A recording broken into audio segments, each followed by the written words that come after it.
continue abençoando a tua vida, o teu ministério. Deus, Ele é fiel sobre a tua vida. Continue nessa tua força. Queria agradecer em primeiro lugar ao nosso Deus, porque se não fosse Ele, a misericórdia dEle, a graça dEle, nenhum de nós estaremos aqui. Porque a Bíblia vai falar que é Ele que sopra o fôlego nas nossas narinas. E se não fosse Ele, nenhum de nós estaríamos aqui. Então louvado seja o nome dEle, engrandecido seja Ele. Agradeço também nosso irmão pastor Milton, que Deus abençoe a sua vida. Muito obrigada por me confiar essa oportunidade, que Deus venha abençoar o senhor, a sua família, a sua esposa. O nosso irmão Elson, que foi uma ponte para nós estarmos aqui, que Deus abençoe a sua vida. Irmãos a qual a gente já tem como família, que tem ido fazer a obra, Deus tem usado grandiosamente ali no nosso ministério, 2 servos de Deus, a qual Deus tem usado grandiosamente e feito a obra. Agradeço também nosso irmão Vitor, que me trouxe. Deus abençoe a tua vida, que Deus continue te honrando por não dizer não àquilo que Deus tem te entregado. Nosso irmão Carlinhos, nosso irmão Lucas, a minha irmã que Deus colocou na minha vida, que tem sido uma ponte, um instrumento de Deus, muitas vezes para me sustentar. Amém? Eu trago um abraço também do meu pastor Ronaldo, não pôde estar aqui, mas mandou um abraço para toda a igreja. Amém? Eu queria que os irmãos abrissem as vossas Bíblias comigo no livro de 2 Samuel, no seu capítulo de número 6, o verso de número 14 e adiante. 2 Samuel, capítulo de número 6, a partir do verso 14. Oh, glória a Deus! Aleluia! Glória a Deus! Os irmãos encontraram? Vamos estar no início a leitura. E Davi saltava com todas as suas forças diante do Senhor.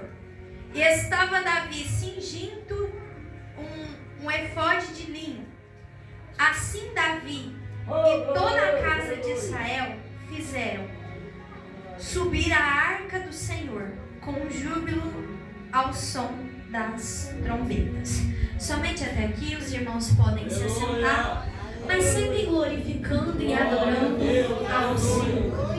Eu peço total atenção dos irmãos nessa noite para a palavra dele.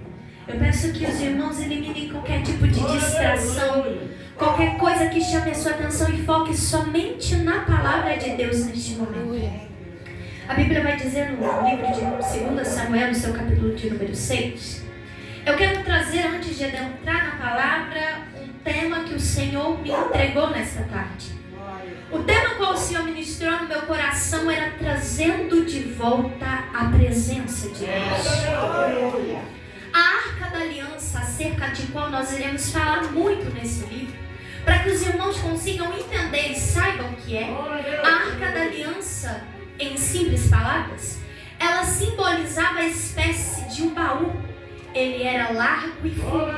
E dentro desta arca, a qual Deus deu a instrução para Moisés no livro de Êxodo, para que Moisés construísse aquela arca, Deus vai mandar Moisés guardar dentro daquela arca 3 coisas: a tábua dos 10 mandamentos, um pote com uma pequena porção de maná que ele havia mandado no deserto enquanto o povo caminhava, e a vara de Arão. A Bíblia vai dizer que esses 3 elementos foram colocados dentro da arca. A tampa da arca ela era feita da madeira de acácia, uma madeira muito refinada, uma madeira muito importante e raríssima. E essa madeira, irmão Vitor, era revestida por ouro. Só que o que vai chamar a atenção nesta arca é que em cima dela haviam 2 querubins, a qual um era virado diante do outro, irmão gordinho. E eles tinham suas asas inclinadas para cima e suas faces inclinadas para baixo. A Bíblia vai nos dizer que aquela arca vai receber uma palavra, irmão Elson, de Deus enquanto Moisés fazia ela. Deus vai dizer: e sobre os querubins, no meio deles, eu me assentarei. Aquela arca simbolizava o trono de Deus na terra. Ela era um símbolo da presença de Deus. A Bíblia vai dizer que a arca agora está sobre os cuidados de Eli, o sacerdote. A Bíblia vai dizer que aquela arca ficava num tabernáculo, lugar exclusivo para sacerdotes. Não era qualquer um que podia chegar diante dela. Não era qualquer um que poderia tocar nela, não. Aquela arca ela era levada somente por levitas. A ordem de Deus era que os levitas colocassem a arca sobre os ombros e carregassem ela. E diante dela e tocando nela eram somente os sacerdotes. E aos cuidados de Eli, a Bíblia vai dizer que os dois filhos dele, Ofni e Finéias, vão perder a arca de Deus. E a arca vai ser perdida. A Bíblia vai dizer então que a arca é levada até os amalequitas e é colocada, irmão Vitor, dentro de um lugar com uma deusa chamada Dagon. A Bíblia vai dizer que aquela arca fica lá roubada e que durante o percurso, todas as vezes que eles entravam dentro do templo, Dagon, a imagem, estava prostrada no chão. A Bíblia vai dizer que, acreditando aquele povo que a arca era uma maldição, eles vão devolver. E a arca vai ficar 20 anos na casa de Abinadab. Estando, pois, agora Davi, aquele a qual, segundo o coração de Deus, levantado, aquele que, segundo o coração de Deus, foi prometido ser rei de Israel, estando Davi agora no início do seu reinado, a Bíblia vai dizer que Davi assume o trono. E assumindo Davi o trono, Davi vai sentir falta de algo. Davi, ele vai notar que falta algo. Pastor Milton, aquilo que Saul 20 anos não viu, aquilo que em 20 anos Saul não percebeu, foi Davi pisar os pés. Davi sentiu falta. Era por isso que Davi era alguém segundo o coração de Deus.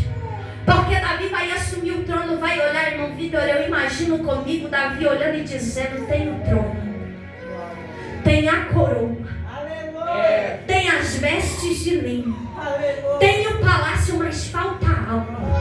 Falta a presença de Deus sobre este lugar.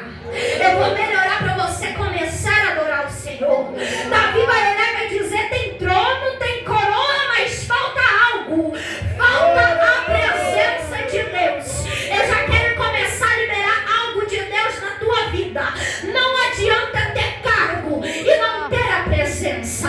Não adianta ter chamada, irmão Elcio, e não ter a presença.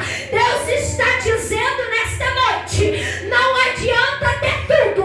Se estiver faltando a minha presença, você ainda continua não tendo nada. Davi percebe que tem tudo, mas o essencial está faltando. A Bíblia vai dizer então, meu irmão, que Davi reúne 30 mil homens, prepara tudo e diz: vamos buscar a arca na casa de Abinadab. Eu imagino Davi anunciando: manda dizer para o povo que a arca vai voltar, manda dizer para o povo que a arca está chegando. Bom, pois Davi e todos os 30 mil homens até a casa de Abinadab. A Bíblia vai dizer que, chegando pois eles até lá, eles vão pegar a arca, irmão, e vão colocar em cima de uma carroça com bois puxados. A Bíblia dizendo que Abinadab era quem conduzia os bois. Eu imagino que com muita pressa aqueles bois começam a perder o ritmo no caminho. E a Bíblia vai dizer que a arca pende para o lado. E Uza, filho de Abinadab, no ato de querer segurar a arca, ele acaba tocando nela. E quando Uza toca na arca, a Bíblia vai dizer que ele é fulminado na hora e morre. Uza, ele morre. É tremendo. Eu já quero começar a liberar algo de Deus para a sua vida. A responsabilidade ali naquele momento não era de Uza, a responsabilidade era de Davi. Só que eu imagino, minha irmã, eles terceirizando aquilo que era para ele estar fazendo. Era Davi colocando a responsabilidade nos lombos do boi, aquilo que Davi deveria estar executando. Davi, ele era levita. A ordem de Deus em Êxodo para Moisés era: Moisés, o meu povo tem que carregar a arca sobre os ombros.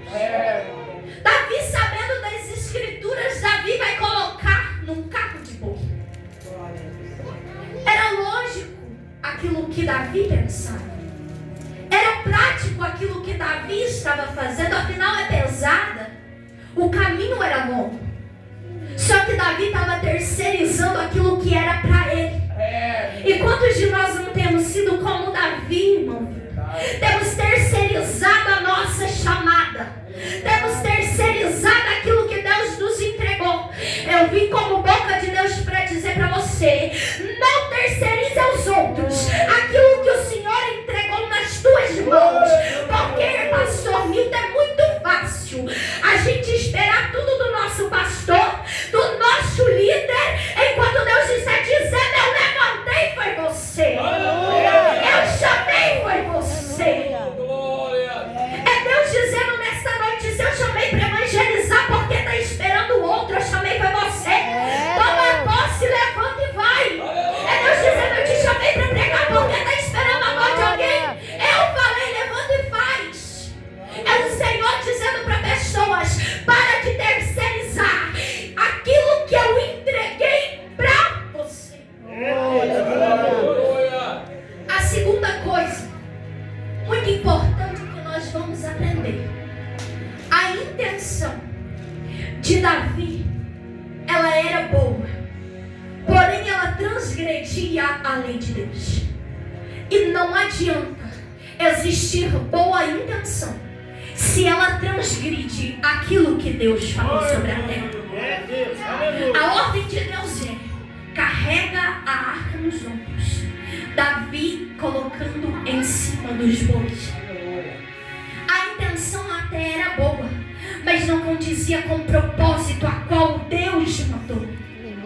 Por que não lembrarmos de Jonas, homem escolhido e levantado por Deus? A Bíblia vai dizer que Jonas, ele é chamado, e um certo dia Deus vai falar com Jonas e vai dizer: Jonas, desce até Nínive e prega sobre o arrependimento. A Bíblia vai dizer que Jonas desce ao porto de Jope, entra num barco de navegação e parte sentido a Tarsis. A Bíblia vai dizer que não passado muito tempo, uma certa tempestade começa a balançar o barco. E os marinheiros, lançando sorte, a qual cai em cima de Jonas, vê que o problema dentro daquele barco era ele, porque Jonas estava indo na contramão da vontade de Deus. E não tem como um cristão escolhido por Deus ir na contramão, porque toda vez que nós tentarmos ir na contramão de Deus, irmã Maria, o negócio fica difícil para o nosso lado. A Bíblia vai dizer que Jonas, ele é lançado ao mar e engolido por um grande peixe. No livro de Jonas, a Bíblia vai dizer no seu versículo que dentro do ventre do inferno, Jonas clamava. O inferno é o pior lugar que alguém pode conhecer. E Jonas vai comparar aquele local com o inferno. E eu vim dizer para você que todas as vezes que nós só temos intenções boas, mas transgredimos a ordem de Deus, nós nos frustramos, nós caímos e nós iremos precisar pagar um grande preço diante de Deus. Aleluia. A Bíblia vai nos dizer agora que Davi, olhando toda aquela situação, olhando aquele cenário, sem saber o que fazer e dizendo: não dá para continuar a caminhada desse jeito. Tem alguém agora para nós enterrarmos? E vai saber o que vai acontecer se nós tocarmos novamente na arca. A Bíblia vai dizer que eles vão andar mais um pouquinho e vão chegar em Guedes. Guedes é a cidade de Golias. Oh, glória a Deus. E Golias, sendo filisteu, aquela cidade, ela era do território dos Glória a Deus, filisteus. aleluia. A Bíblia vai nos dizer que quando eles chegam naquele local, Davi vai observar que há uma casinha naquele local. Eu imagino Davi olhando para o mensageiro e dizendo: bata naquela porta, veja quem está lá, vamos guardar a arca aqui. A casa do indivíduo que vai aparecer agora no texto é de Obed-edom. Oh, glória a Deus. Obed-edom, se vocês forem profundos e pesquisarem, é da linhagem da tribo de Levi. E se eu digo que ele era da tribo de Levi, então eu estou dizendo para a amada igreja que aquele homem ali, ele está num território que não era para ele estar. Que aquele homem era alguém que está fugindo de algo. Que aquele homem é alguém que está num lugar que não deveria. Simbolizando para que você consiga entender, se ele era chamado como levita, da tribo de Levi, do povo de Deus, ele estava no território inimigo. Obed-edom, ele era, irmão Vitor, aquele irmão desviado. Obed-edom, ele era aquela pessoa, irmã Maria, desviado da promessa, desviado do chamado, desviado da ordem de Deus. Eu imagino Obed-edom servindo a Deus. E Obed-edom olhando como cada um de nós aqui já pensou. Olhando e dizendo: eu não sirvo para estar aqui. Tudo que eu faço não está bom, eu não dou conta.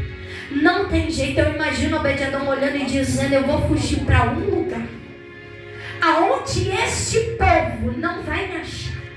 Eu vou tão longe que lá eles não pisam os pés.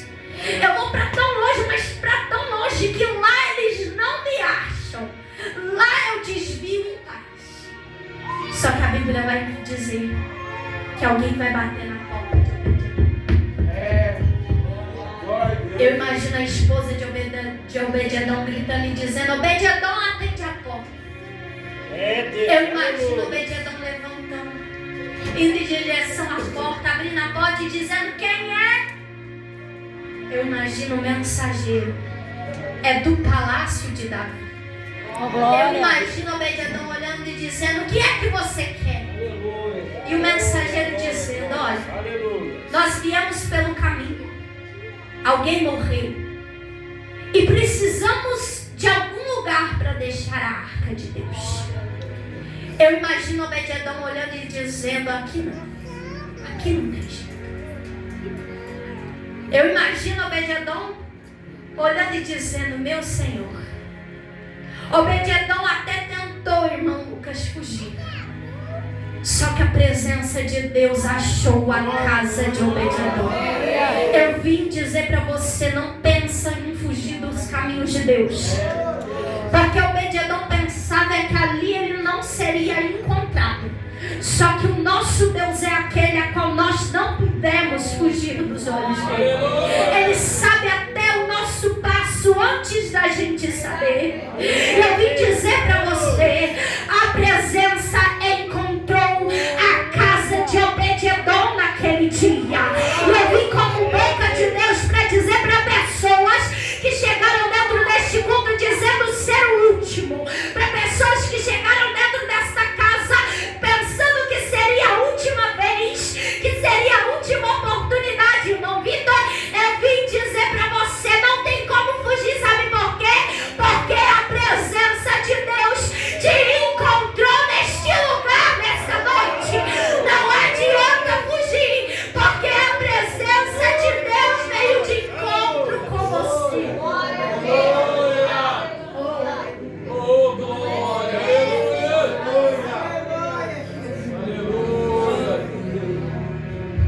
Eu imagino agora Davi se aproximando e dizendo: Obed-edom,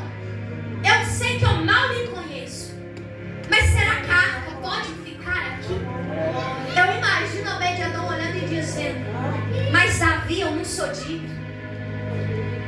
Eu sou um fugitivo da presença de Deus. Eu sou um desviado, não tem jeito. Eu imagino Obed-Edom olhando Davi. A minha casa não é digna de tal presença. A minha casa não merece tal presença.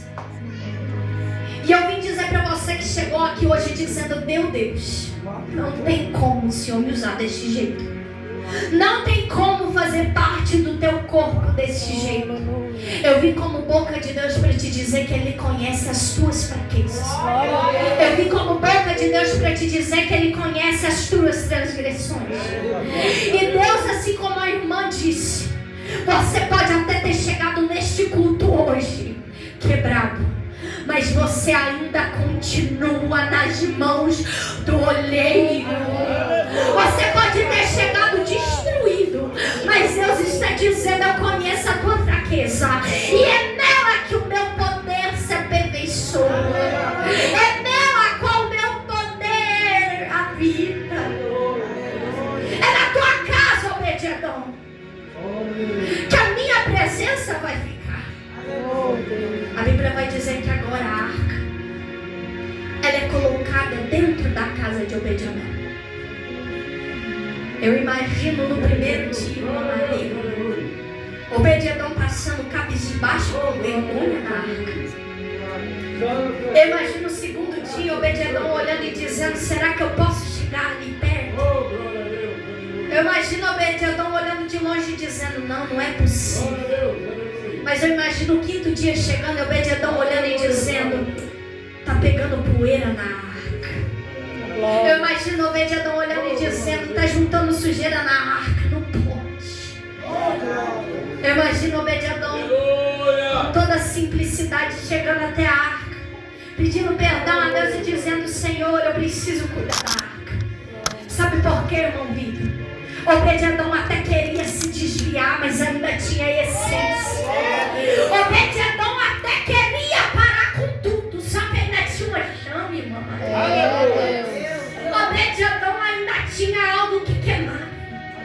Já viu aquele Ramão, irmão Vitor, que se desvia do caminho de Deus, mas nem para desviar ele presta, porque ele desvia e toda hora pede perdão para Deus. Ele desvia e toda hora o pensamento dele está na casa de Deus. Era Obed-Edom. Era Obed-Edom desviado, parado, prostrado, mas com uma chama queimando dentro dele. Eu imagino Obed-Edom durante as manhãs sentando e observando aquela arca. Eu imagino Obed-Edom dizendo: ninguém se lembrou de mim todos esses anos. E como é que essa arca veio parar dentro da minha casa? Eu imagino Deus ali naquele momento falando com Obed-Edom. Porque Deus, ele é tão fiel que ele até permitiu que Obed-Edom saísse. Porque o nosso Deus, ele não segura ninguém dentro da igreja, que aí ele deixa. Eu imagino Deus dando corda para Obed-Edom 1 mês, 2 meses e Deus dando corda, 5 meses e Deus dando corda, 1 ano e Deus dando corda para Obed-Edom, 5 anos e Deus dando corda para Obed-Edom. Mas eu imagino que aquele dia do céu Deus olhou e disse: chega, eu vou buscar Obed-Edom novamente. Glória. Aleluia. Eu imagino naquele dia Obed-Edom olhando e dizendo: Senhor, como é que um homem morre para tua arca estar aqui dentro? E eu vim como boca de Deus para te dizer nesta noite que, se for preciso, Deus, ele muda toda a rota, ele muda todo o cenário, mas ele chega no destino dele. Muitas vezes erguem as tribulações, as afrontas. Às vezes a gente olha e vai dizer: meu Deus, não é possível. E Deus está dizendo: é essa afronta que eu uso para chegar até você. É neste problema que não passa, que não tem jeito, que eu uso para chegar até você. Eu vim como boca de Deus para te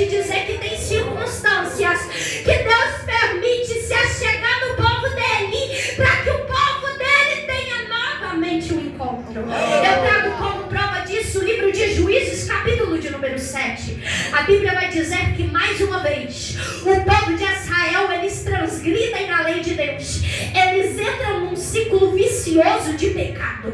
A Bíblia vai dizer então que o povo começa a ser oprimido pelos amalequitas, os dos orientes e os filisteus. Todos os anos eles subiam, irmão, se destruía tudo, deixava aquele povo sem o que comer, sem o que beber e totalmente humilhado. E aquele povo, vendo a circunstância, a Bíblia vai dizer, Lucas, que eles começam a orar. E quando eles oram, Deus levanta um juiz dentre eles para libertar. É Deus dizendo nesta noite: tem problema que não é o diabo que está causando, sou eu que permito para te colocar de joelhos. Tem problema que eu permito você chegar, porque eu sei que no comodismo tu não ora, porque eu sei que se tiver tudo bem tu não ora, tu não fala comigo. E Deus está dizendo: tem problemas que eu permito você chegar, para que você se coloque na posição. Que posição? Aquela que ora, aquela que jejua, aquela que busca, aquela que se enche. É nesta posição. A Bíblia vai dizer então que chega o dia de levarem de volta a arca de Deus. A Bíblia vai dizer que alguém vai avisar Davi da situação da casa de Davi. Eu imagino o mensageiro chegando até Davi dizendo: com licença, chegando diante do trono envolvido. Eu imagino Davi olhando e dizendo: pois é, morreu? Obed-edom já morreu? Porque bem verdade é, se um sacerdote morreu, o que era para um Zé ninguém desviado? Eu imagino Davi naqueles 3 meses só esperando a notícia da morte de Obed-edom. Eu imagino o mensageiro chegando e dizendo: não, Davi, a história é diferente. Aconteceu algo dentro daquela casa que todo mundo está impactado. Eu imagino Davi perguntando o que é. A Bíblia vai dizer que o mensageiro vai dizer a Davi: e abençoou a arca do Senhor, a Obed-edom e a sua casa, e tudo aquilo que ele tinha. Eu vim dizer para você nesta noite que pessoas pensaram que você havia morrido, que pessoas que pensaram que era o teu fim, que pessoas que pensaram, irmão Vitor, que não tinha jeito, pessoas que nas costas, minha irmã, olhou para você e disse: ó, dessa vez ela não aguenta, dessa vez ele para. Eu imagino quando Davi ouviu que Obed-edom foi abençoado, e eu vim como boca de Deus para te dizer que Deus está entrando sobre a tua vida, e o projeto de Deus não morre. O projeto de Deus, ele não morre. A Bíblia vai dizer que 3 meses foi o suficiente, Lucas, para Deus abençoar tudo aquilo que Obed-edom tinha. Só que a mesma arca, o mesmo Deus, passou 20 anos na casa de Abinadab e nada aconteceu. Eu fiquei curiosa com isso. Eu falei: meu Deus, em 3 meses o Senhor fez prodígio e maravilha na casa de um, mas na casa de outro nada mudou.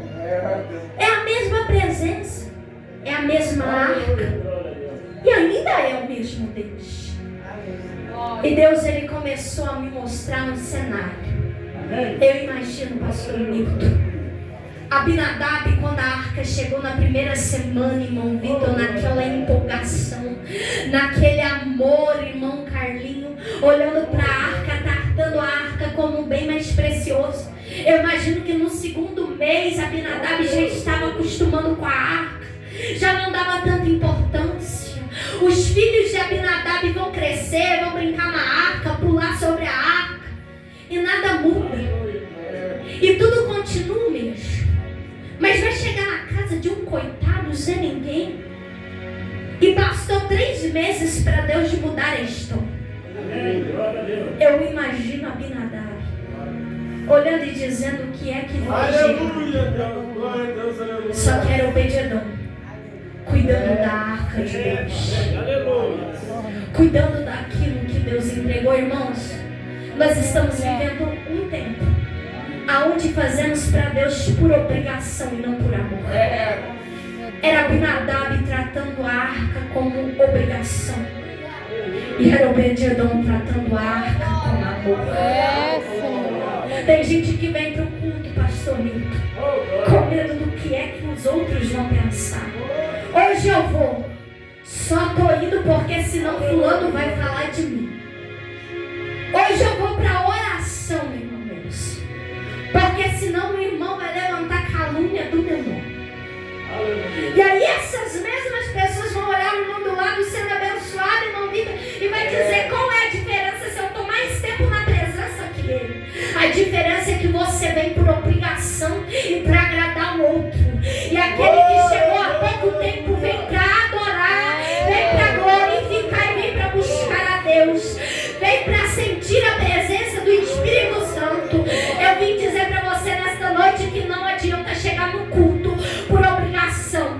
Deus não se agrada. Deus não se agrada de quem chega pensando que é do jeito dele, o culto não acaba logo e fica olhando a hora. Eu vim dizer para você que a presença de Deus, irmão Vitor, ela tem que ser tratada com zelo, ela tem que ser tratada com amor, ela tem que ser apreciada. E era Obed-Edom apreciando a arca. A Bíblia vai dizer então que agora, da maneira certa, eles vão até a casa de Obed-Edom. Eles chegam até a casa de Obed-Edom. Os levitas pegam a arca, colocam sobre os ombros. Outros levitas vão na frente louvando. A Bíblia vai dizer então que Davi, ele vai pulando e cantando com júbilos de alegria, porque a arca voltou novamente para o povo de Deus. Eu vim ministrar para você nesta noite que chegou querendo desistir daquilo que Deus te entregou, que chegou aqui pensando em largar tudo e parar com tudo, achando que não tinha jeito para o seu ministério, que não tinha jeito para a sua família. Você que chegou aqui nesta noite, que não tem força mais para orar, não tem força mais para jejuar. Você que não tem força e vem para a casa de Deus se arrastando. Você que vem, às vezes sem força alguma. E eu vim dizer para você nesta noite: é noite de trazer de volta a presença de Deus. É noite de trazer a arca de Deus novamente para a tua vida. É noite de trazer de volta aquilo que Deus te entregou. É noite de estabelecer a posição. É noite de colocar de volta as coisas no trilho, voltar a orar, voltar a buscar. Era Obed-Edom, ninguém sentindo falta, e era Deus olhando e dizendo: Obed-Edom, para ninguém você pode não valer de nada, mas eu sinto a tua falta. É pessoas que olham e dizem: não faz falta na igreja, não faz falta no ministério, e é Deus dizendo nesta noite: mas eu sinto falta do teu clamor na madrugada, eu sinto falta do teu clamor, eu sinto falta de quando tu falava comigo, eu sinto falta de quando tu orava para mim, quando você contava os teus sonhos, os teus projetos. É Deus dizendo: eu sinto falta quando eu era prioridade na tua vida, eu sinto falta de quando eu era prioridade na tua chamada.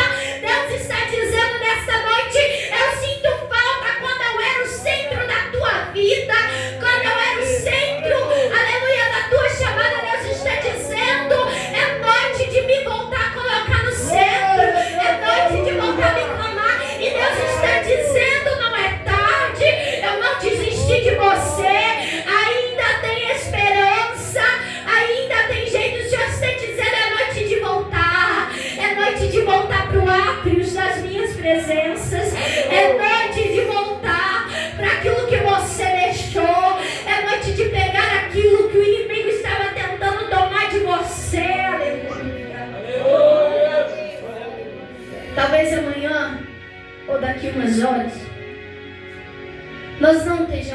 oportunidade de hoje para dizer: Senhor, eu quero de novo. Eu quero sentir a tua presença de novo. Eu quero ter a tua presença de novo. Talvez amanhã seja tarde. E hoje é noite de voltar para os pés do Senhor. Porque nos pés do Senhor ainda tem providência. Eu vim dizer que não vai ser fácil a caminhada, não vai. Mas enquanto você estiver nos pés do Senhor, tem providência para você. É Deus dizendo nesta noite: enquanto você estiver nos meus pés, a sua casa não desmorona. Enquanto você estiver nos meus pés, eu continuo livrando os teus filhos, as tuas filhas. Enquanto você estiver nos meus pés, eu continuo sustentando a tua vida. É o Senhor dizendo nesta noite para a gente. Outubro do ano passado, ergueram uma calúnia contra a minha vida. Em uma certa feita, por falta de comunicação, eu e o nosso irmão Vitor acabamos